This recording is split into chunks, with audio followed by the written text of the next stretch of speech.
ನನಗೆ ಹೇಳ್ಬೇಡಿ. ಈ ವಸೂಲಿ ಅನ್ನೋ ಭಾಷೆ ಬಳಸಬೇಡಿ. ಆಧಾರ್ ಕಾರ್ಡ್ ಅಲ್ಲ, ಆಧಾರ್ ಕಾರ್ಡ್ಗೂ ಈ ವ್ಯಕ್ತಿಗೆ DLಗೂ ಡಿಫ್ರೆನ್ಸ್ ಗೊತ್ತಿಲ್ಲ. ಏನ್ ಮಾತಾಡ್ತಿರೋದು ನಿಮ್ಗೆ ಅರ್ಥ ಆಗ್ಬೇಕು. ಆಧಾರ್ ಕಾರ್ಡ್ ಕೇಳ್ತಾ ಇಲ್ಲ ನಾನು, DL ಕೇಳ್ತಾ ಇದ್ದೀನಿ, ಡ್ರೈವಿಂಗ್ ಲೈಸೆನ್ಸ್ ಕೇಳ್ತಾ ಇದ್ದೀನಿ. ಆಗುತ್ತೆ, ನಿಮಗಾಗ್ಬೋದು, ನಮಗಾಗೋ ಹಾಗಿಲ್ಲ ಅಲ್ಲ. ನಿಮಗೆ 1000 ಕನ್ಫ್ಯೂಷನ್ ಆಗ್ಬೋದು, ನಮಗಾಗೋ ಹಾಗಿಲ್ಲ. ಹಿಂದೆ ಇಂದ ಬರೋ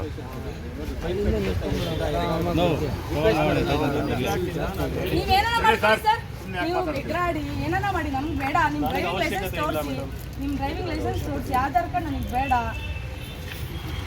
ಫಸ್ಟ್ ಆಫೆನ್ಸ್ ಅವ್ರು ಹೆಲ್ಮೆಟ್ ಹಾಕಿರಲಿಲ್ಲ.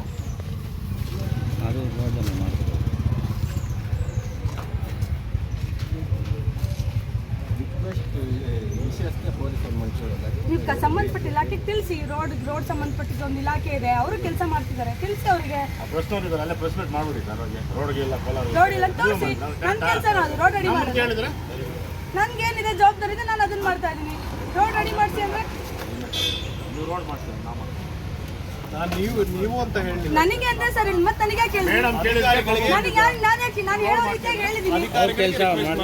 ಕೇಳಿಸ್ಕೊಳ್ರಿ ಸುನೀಲ್ ಅವರೇ, ನನ್ನ ಕೆಲಸ ಏನು? ಬೀಂಗ್ ಸಬ್ ಇನ್ಸ್ಪೆಕ್ಟರ್ ನಾನು ಏನು ಮಾಡ್ತಿದ್ದೀನಿ. ನಾನು ರೋಡ್ ರೆಡಿ ಮಾಡ್ತಾ ನನ್ನ ಕೆಲಸ ಅಲ್ಲ. ಸಂಬಂಧಪಟ್ಟ ಇಲಾಖೆಗೆ ನೀವು ಹೇಳಿ, US ಅಲ್ಲಿ ಇದ್ದೀರಾ, ವಿದ್ಯಾವಂತರಿದ್ದೀರಾ, ತಿಳಿಸಿ. ನೀವು ತಿಳಿಸಿ. ನನಗೆ ಹೇಳಿದ ಮಟ್ಟಿಗೆ ನೀವು ಹೇಳಿ, ತಿಳ್ಕೊಳ್ಳಿ. ನೀವು ತಿಳ್ಕೊಳ್ಳಿ ಅಷ್ಟೇ.